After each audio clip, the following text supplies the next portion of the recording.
to blend into the background today, so nobody would really know I was here.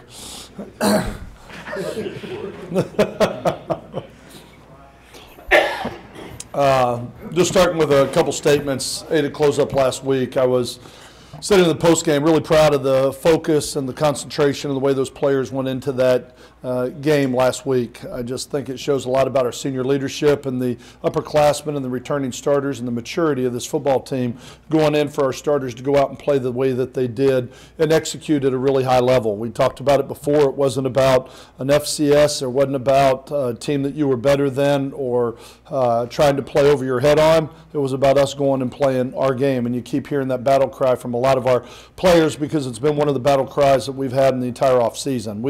We control the way we play, and that's the only thing that we can control about and the only thing that we can worry about. And so just really proud of the way the players went out, the way they executed, focused. They were very serious. I thought some guys really stepped up and played well outside of the obvious of the big plays on the offensive side of the ball. But I thought with Kenneth, with Paul Turner, with Trent Taylor, with Jeff Driscoll, we really had some guys step up and make some big plays for us, which was really nice. But I thought even defensively, I thought Xavier Woods, Kentrell Bryce, Darius Barnes, Bryson Abraham, Nick Thomas, and Bo Feet, I thought those guys really played well when you talk about those experienced players. But what was so great about that game was having the opportunity to play really 2.5 quarters with a lot of guys that have never played football before. When you talk about Courtney Wallace, Jordan Bradford, Emmanuel Turner, Ephraim Kitchen on defense. You got 4 true freshmen. You've got O'Shea Dugas, McCready. You got a lot of guys, Dancy. You had 7 guys playing in their first college football game. They haven't even gone to a class yet, in the college class, and they're out there playing for you, which I think was invaluable experience, especially with this second game coming up. So it was a good start. It was a good start to the 2015 season, but we now realize that we're looking down a gun barrel this week in a short week. Western Kentucky had an opportunity to play against Vanderbilt a couple days before we did. They're going to have a week to prepare for this game, where we're going to have about 5 days. And so we know we're kind of playing an uphill battle. We're going against a team that has been picked to win the East. Most people pick them to win this game. Most people pick them to win the conference. And so we realize going there that we're an underdog in this situation and what we're going to, and we're looking forward to the challenge. A lot of people have talked about the game a year ago, but that was the 2014 teams and not the 2015 teams. I think they're much improved. I think Coach Brom has done a great job with this team. They return 9 starters on their defense, and they replaced the 2 that left with 2 transfers from UAB that may be 2 of their better players. I think their defensive lineman, and then the linebacker led them in tackles last week against Vanderbilt. They've got a very, very talented football team, and they're very experienced. When you look at their offense, it's pretty much the same thing. All their skill players are back. The majority of their offensive linemen are back, but the most important thing is that quarterback is back, and he does an excellent job. I know Blake talked a little bit about the things that he did last year statistically, leading the country in about 3 different categories. And you look at him now, he's on the Davy watch, the Manning lot watch. He's on every watch list there is.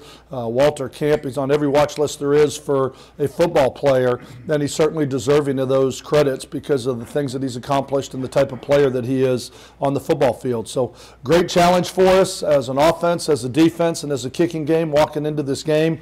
And it'll be a great challenge for us, one we're really excited about.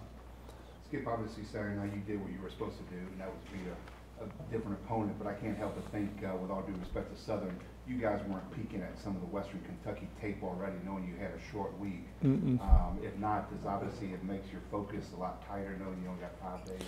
Well, we knew we didn't find out we had this game Sunday. You know, we've known for a while we were playing this game on a short week, and so we have had all summer. We do summer scouting reports. We put our game plans together for our first 4 opponents off last year's film and what we have, and then obviously we carried that right into Southern, and then we're carrying this one and just comparing what they did at Vanderbilt to what they did a year ago. And so we pretty much have a game plan already written up on the wall. We've known this one was coming for a while, and so I think the hard part is you're not going to get the opportunity to practice that much. Really, when you look at it, today is our Wednesday. We're going to go out and have our practice tonight. Then today is our Wednesday, which means really we've really lost 2 days of preparation and getting ready for this game. And so we've talked to our players. We've challenged them on what we have with a short week and what we're going to have to do and how important it's going to be with us not in class this week to come in and watch a lot of extra film and putting the time and effort in off the field this week to make sure that we're ready to play on Thursday night. You used the word underdog. Technically, or I guess opening line was 3, in their favor. 3-point underdogs you are. We're not the overdogs? Why do you say you're an underdog, especially with what happened last year? Because we're 3-point dogs. Because we're underdogs by 3 points. No, I just found that out. In your mind, why do you use the word underdog? Why? Well, when you look at what everybody's projecting right now, I mean, we're playing at their place on a short week where they've had a full week to prepare for this game, the experience that they have coming back, the transfer players that are making a difference on their football team right now.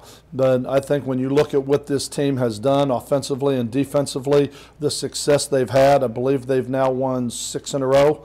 I believe when you look at them after our game, they won the bowl game and then they won their opening game for this season. So I believe they've won 6 in a row since that game a year ago. They've been on a win streak, and I think people are looking at it and saying they're the better football team, and I think it ought to be a great matchup. But playing at their place definitely is going to play in their favor with the crowd and then the experience and the number of people that they have returning. Coach, in terms of logistics in the short week, how have you had to change things up there? Well, we'll practice tonight. We'll practice in shells. I mean, we've got to put them in pads. We got to get at least 1 day of practice in pads this week. So we really lost our Tuesday. Today will be our Wednesday practice, and then tomorrow we'll be in shorts as a Thursday practice, and then on Wednesday we're on the plane. Wednesday we're traveling and going up there and then playing the game on Thursday. So it's really, as I told the players last night, it's going to get here in a hurry because it's a short week, and as much as we want to cram in, and everybody talks about the significance of the game and the size of the game, and we're picked 1, they're picked 1 in our divisions preseason, a lot of hype around the game. But it's going to get on us in a hurry. It's going to get on us in a hurry with the short week, and so we've just got to make sure that we are organized, that we do a great job as an offensive and defensive staff, and putting the game plans together and making sure that we can communicate that to our players so they can go out and execute it. This isn't going to be a scheme game as far as going in and, okay, you go here. You just want to make sure that your players know what they're doing. They can go out and they can execute fast. Obviously, we've both had wrinkles that we've put in our hip pocket for this football game that'll be brought out. But I think that's part of playing early in the season. You got to be prepared, and you have to have enough in your holster for offensively and defensively for whatever they might throw at you, and then you make game time adjustments. In your relatively short time here, was that the best game day atmosphere Saturday? First thing I talked about post game was just the crowd. It was awesome. I mean, the atmosphere was awesome. To see the place full, to see the excitement, it was loud, it was electric, it was a great opening day venue. And the thing that makes it exciting is if we can do that once, we can do it more as a fan base. And I would love for that to become the norm here at Joe Ice Stadium, instead of just something that we talk about how excited we are, because it was a big time venue. It was a big time setting and atmosphere, and I thought the crowd was awesome. Like I said, I know Southern traveled really well, and they're a very proud program, and they support their program very well. But I think it showed probably a lot of the Louisiana Tech fans too, just how special that atmosphere can be and what a home field advantage it can be. And I know a lot has been written and said about our players, how they fed off that crowd, and that's one of the advantages to playing at home. I know you said last year was last year, but on a short week, how much did you use the game last year in preparation? You look at it as far as your personnel versus their personnel, and schematically some of the things that you did, but you can't go in and carry the same game plan because they got the same film, and they're looking at it and going, okay, we're going to put this defense to stop that and this defense to stop that. And right now both sides have the chalk, and both sides are kind of scheming up where they're going to put their chess pieces, so to speak, to play this game. And so I think you can look at it for how the personnels match up, but at the same point in time, I think they're going to be doing different things, as are we. Anything else?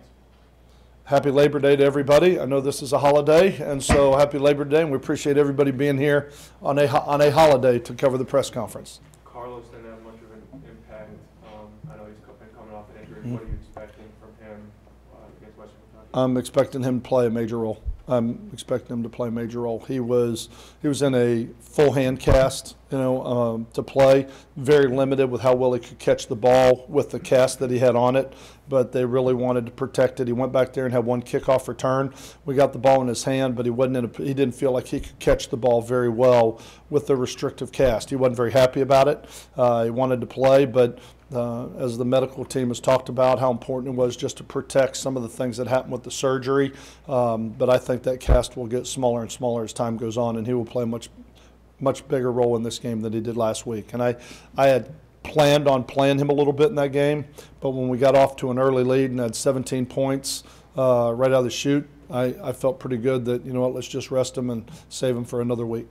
Nice thing for me, Jeff didn't really kind of dismiss it, the matchup between him and Brandon. But if you were a fan, how much could you appreciate the potential quarterback matchup between those two guys? You're going to have two really good quarterbacks playing in this game for sure. I mean, there's going to be two quarterbacks. I think when you look at probably Brandon's perspective and Jeff's perspective, they're not playing each other. They're playing the defense. And right now their work is to prepare against what they're going to be going against. But from a media standpoint, from a fan standpoint, it's two quarterbacks matched up playing each other. And I think it's two of the better quarterbacks in this conference.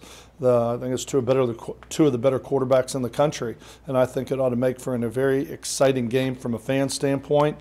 For somebody that's going to watch it, I think it'll create a lot of drama and atmosphere around this game.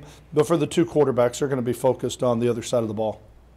Skip, let me ask you a question outside of Louisiana Tech. On Friday night, I'm sure you heard the news about the young man in Winsboro. I think he probably shook football at its core in high school or even the NFL. What were your first thoughts when you heard about that? Sad. I mean, I don't know that you can really put a lot into it, but I think this is a great game, and there are pros and cons with probably everything. But I think it's just really unfortunate. But at the same point in time, I think there's a lot of benefits that come out of playing this game. But right now, it's just really sad and unfortunate.